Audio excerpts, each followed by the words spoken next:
Olá, tudo bem com você? Eu sou o Douglas Ferreira e esse é o Business Cast da semana.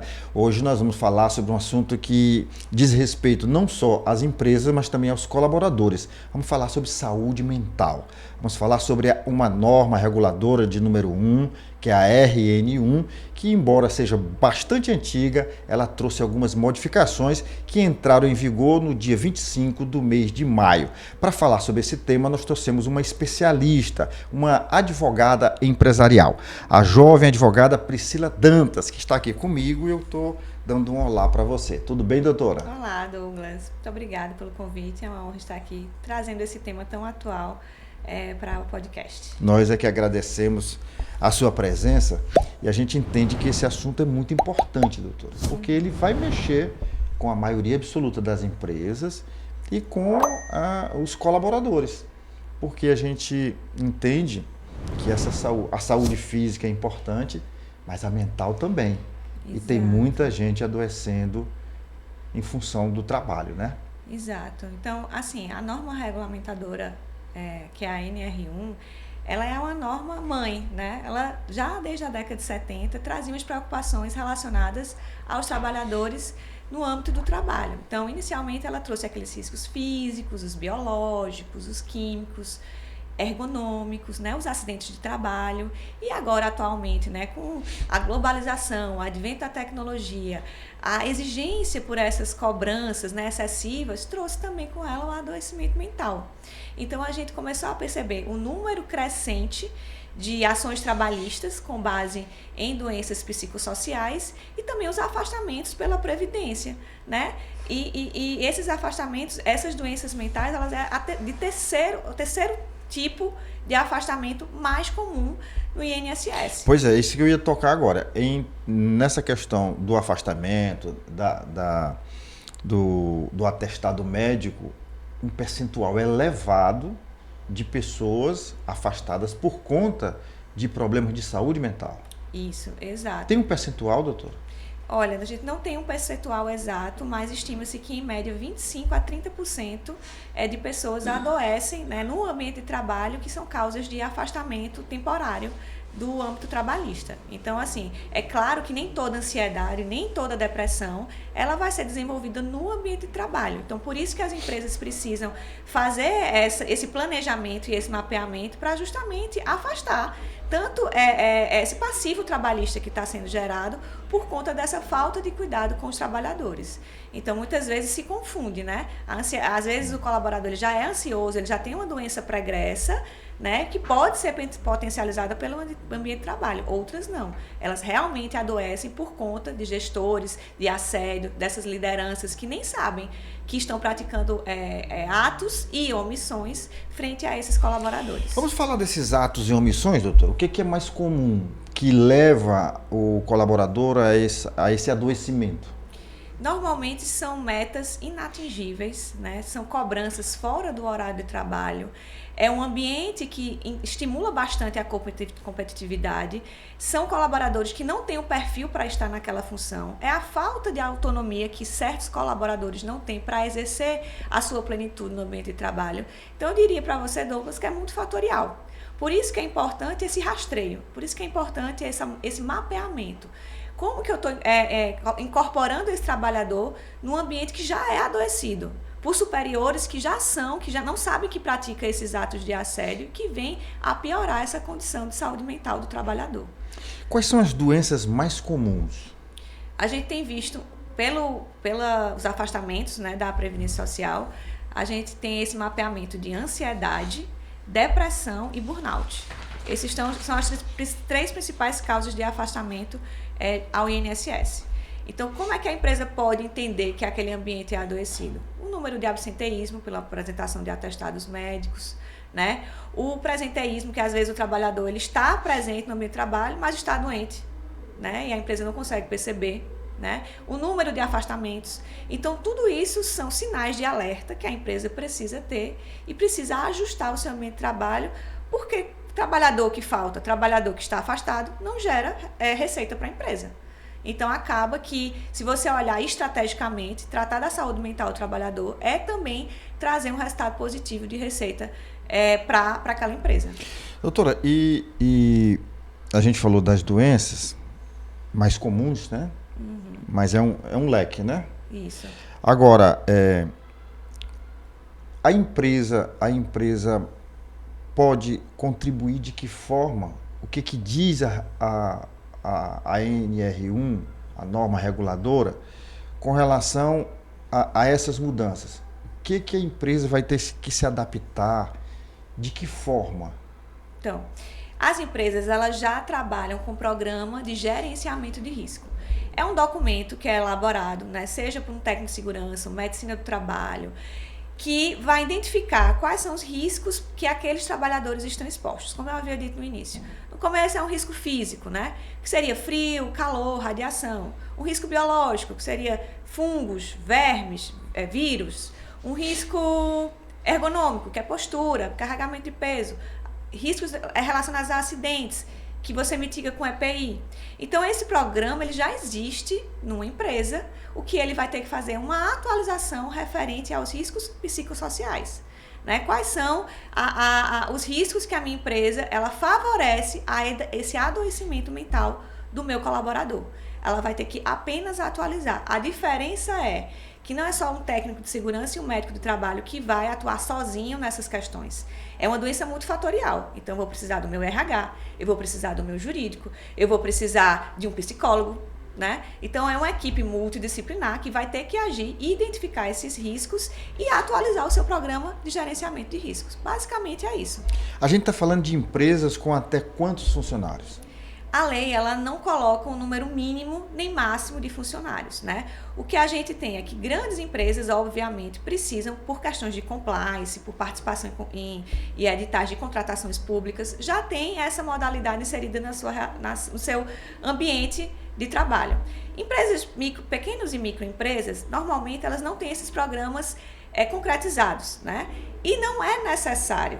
O que a gente precisa, se tiver, ótimo, mas não é uma obrigatoriedade. Quando acontece uma fiscalização, o fiscal ele vai, né, perguntar se a empresa ela tem algum tipo de mitigação de risco relacionado àquelas atividades.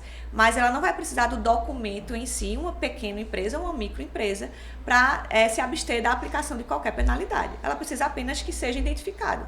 Às vezes eu tenho um trabalhador, ele vai ter um risco ergonômico. Se ele trabalha com clientes externos no seu computador, ele talvez possa ter um risco psicossocial relacionado àquela sua função. Mas o documento em si não exige um número mínimo nem máximo.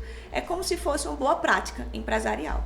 E a fiscalização também é do Ministério do Trabalho? É do Ministério do Trabalho. O Ministério do Trabalho ele pode agir, né, de ofício, ele pode agir por denúncia, ou a própria Justiça do Trabalho, identificando que aquela empresa tem reiteradas ações trabalhistas com o mesmo objeto, ela pode também acionar o Ministério do Trabalho para que faça uma fiscalização dentro daquela empresa.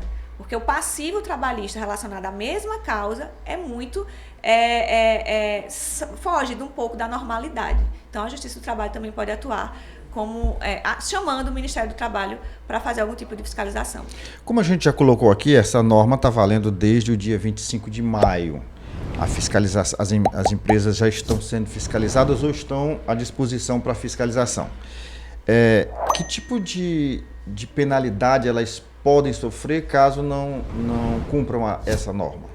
É importante que se diga, Douglas, que a aplicação das penalidades provisoriamente está suspensa por uma decisão do Supremo Tribunal Federal. Por quê? Por 90 dias, tá? Que ela está suspensa. Não a vigência da norma, apenas a aplicação das penalidades. Por quê? Como é um critério subjetivo, às vezes um auditor, ele pode analisar que uma meta excessiva é X e o outro auditor pode analisar que ela é Y.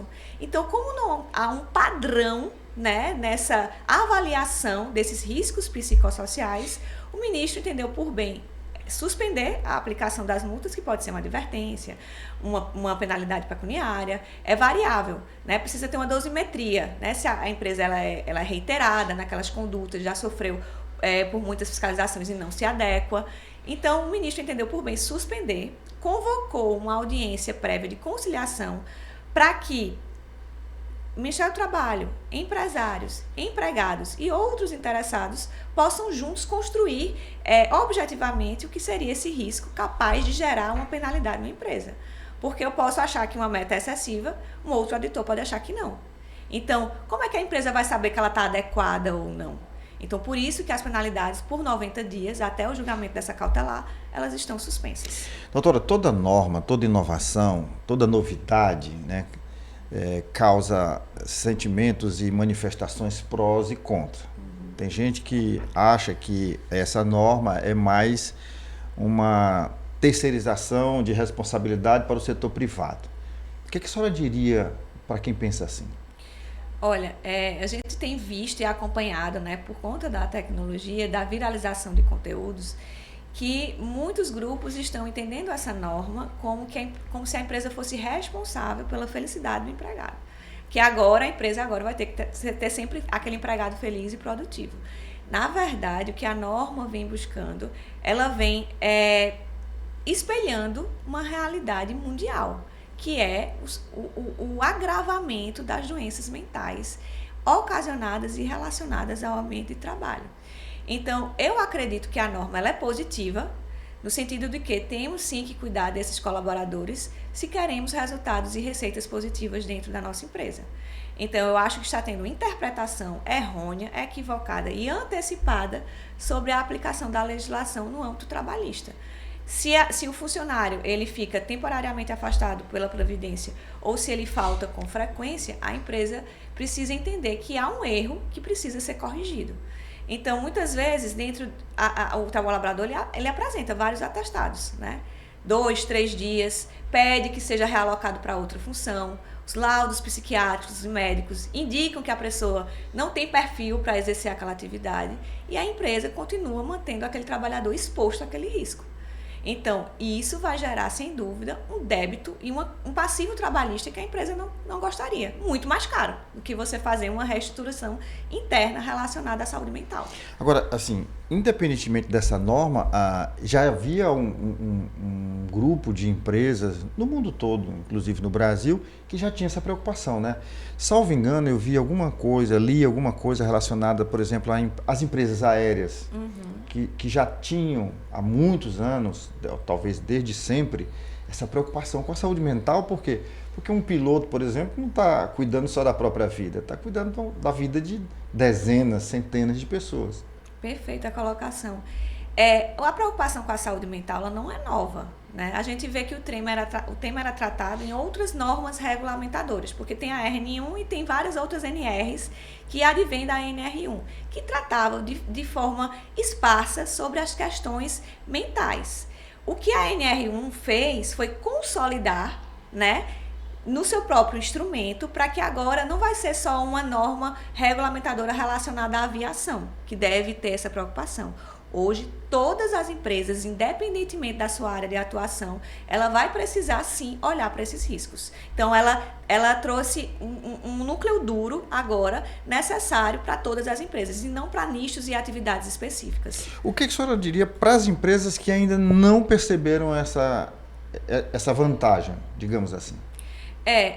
Tudo que acontece de nova legislação, ela causa para os empresários como se fosse mais uma obrigação, mais um custo que a empresa tem que ter. E não conseguem observar isso como uma estratégia de reposicionamento no mercado ou uma forma de alavancar as suas receitas, porque se preocupa só com o pontual. Então, eu vou ter que contratar uma empresa para fazer esse programa e eu vou ter esse custo aqui, e não consegue observar a longo prazo que isso vai afetar na sua produtividade, na produtividade do trabalhador. Trabalhadores felizes produzem mais, e também desse absenteísmo que tem sido muito crescente, que é uma realidade que nenhuma empresa de nenhuma área pode fugir.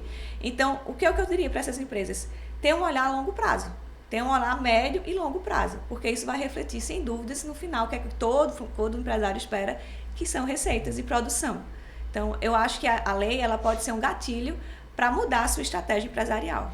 Doutora, eu queria sua opinião sobre um assunto bem polêmico que está acontecendo agora aqui no Brasil, de uma maneira geral, mas no Piauí muito mais forte. Nos últimos dias, repercutiu muito uma lei que foi sancionada pelo governo estadual exigindo que as empresas ou algum grupo de empresas, acima de tantos funcionários, contratassem pessoas egressas do sistema prisional. Como é que a senhora avalia essa norma, essa lei? A gente vê isso em outros cenários. Por exemplo, trabalhadores que foram afastados pelo INSS por conta de um acidente de trabalho e não conseguem se reintegrar. Então, como é que a gente consegue fazer isso? É através de editais de contratação com empresas que contratam diretamente com o órgão público.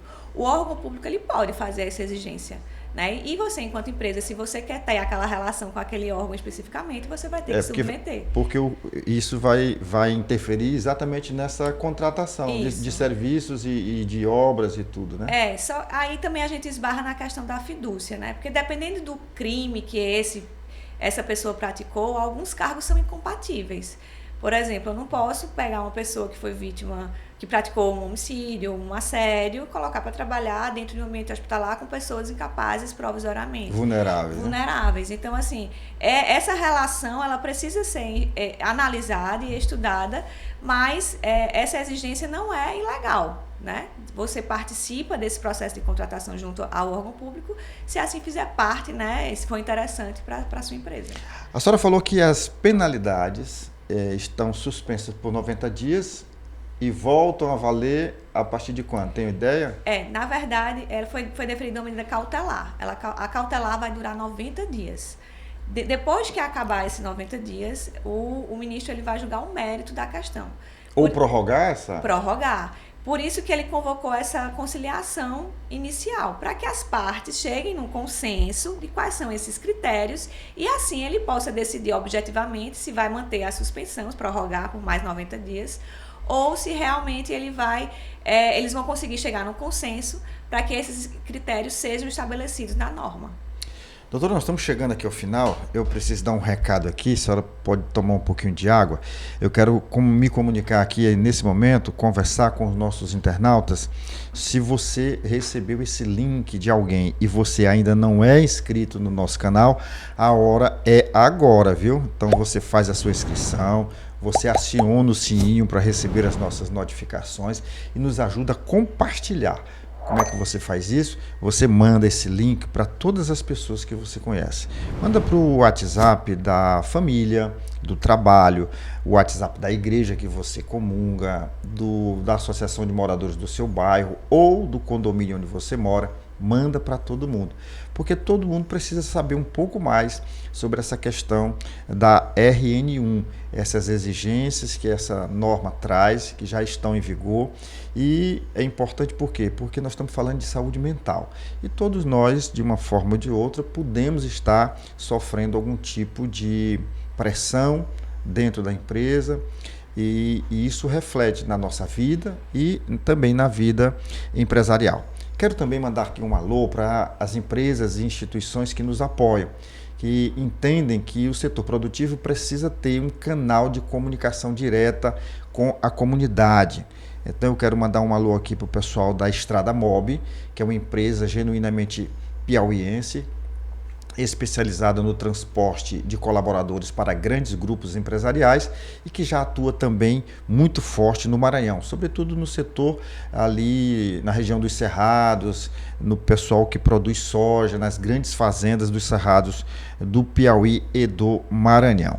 O SENAC e o SESC, que dispensam apresentações, são duas instituições ligadas ao setor do comércio. A Léo Madeiras, do nosso amigo Marcos, temos o MOVE, o Movimento Empreender Piauí, na pessoa do seu presidente, Marcelino Lopes, temos a Automaster, temos a Pneubec, a Socimol, uma indústria do Grupo Claudino, nós temos ainda o SESI, temos o SENAI e o Centro das Indústrias do Estado do Piauí, o nosso muito obrigado.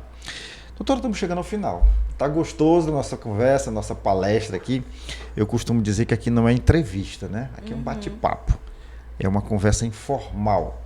Mas agora a senhora olha para essa câmera aqui e deixa a sua mensagem para o setor produtivo, para as empresas que já sabem, que já seguem a norma, mas também para aquelas que ainda estão indecisas ou desconhecem a norma.